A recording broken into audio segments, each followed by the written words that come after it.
Kami akan mencoba membedah dan memberi penjelasan kenapa Manchester United bisa kalah dari Newcastle pada lanjutan Liga Inggris semalam.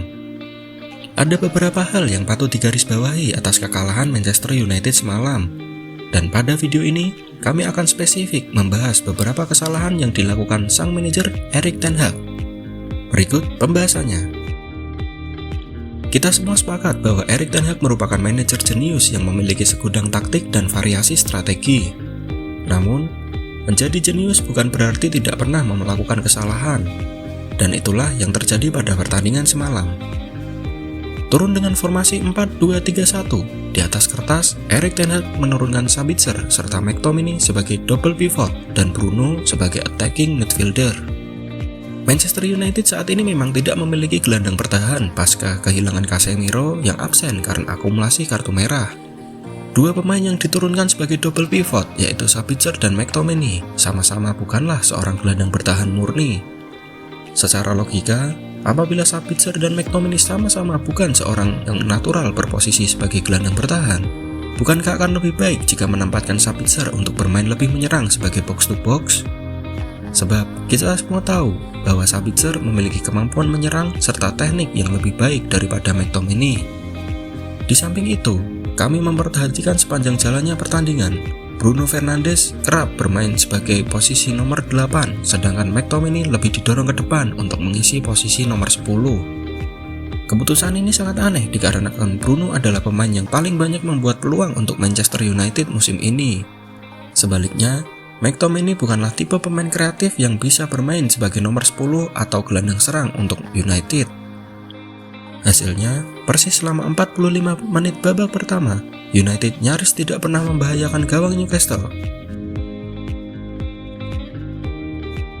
Bermain di babak pertama dengan hanya menciptakan 2 peluang dan tidak ada tendangan yang mengarah ke arah gawang, Erik ten Hag entah mengapa harus menunggu hingga sekitar menit ke-60 untuk melakukan pergantian pemain pertamanya. Alih-alih menggantikan pemain yang kurang berkontribusi di babak pertama seperti Weghorst dan McTominay, ten Hag justru memilih untuk menarik keluar Anthony yang mana ia bermain cukup baik dan berhasil merepotkan pertahanan Newcastle. Meskipun pergerakan Anthony belum maksimal dalam menciptakan peluang, setidaknya beberapa kali Anthony ikut rajin untuk turun dan membantu pertahanan di sisi kanan United yang terus-menerus digempur oleh Saint-Maximin.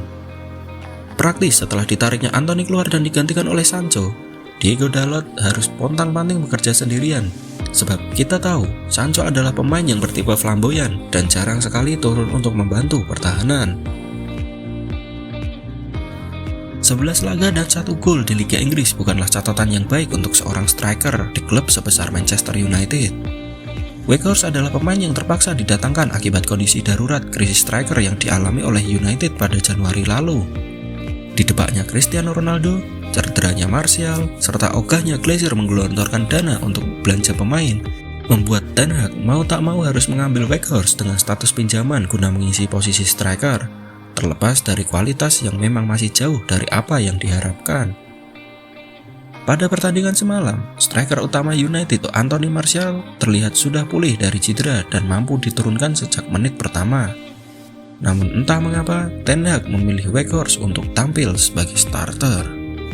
Tidak memiliki kecepatan dan kemampuan finishing yang bagus, pantas jika keberadaan Weghorst di lapangan tidaklah sebuah ancaman bagi para pemain bertahan Newcastle.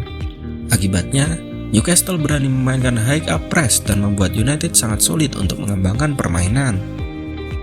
Meskipun Erik ten Hag berhasil mengangkat performa United musim ini, namun kita juga harus menilai secara objektif dan berharap bahwa sang menir bisa kembali fokus dan belajar dari kesalahan yang dibuat guna menjadikan Manchester United bermain lebih baik dan berhasil meraih kembali kemenangan di pertandingan-pertandingan mendatang. Gimana menurut kalian guys? Coba tulis pendapat kalian di kolom komentar.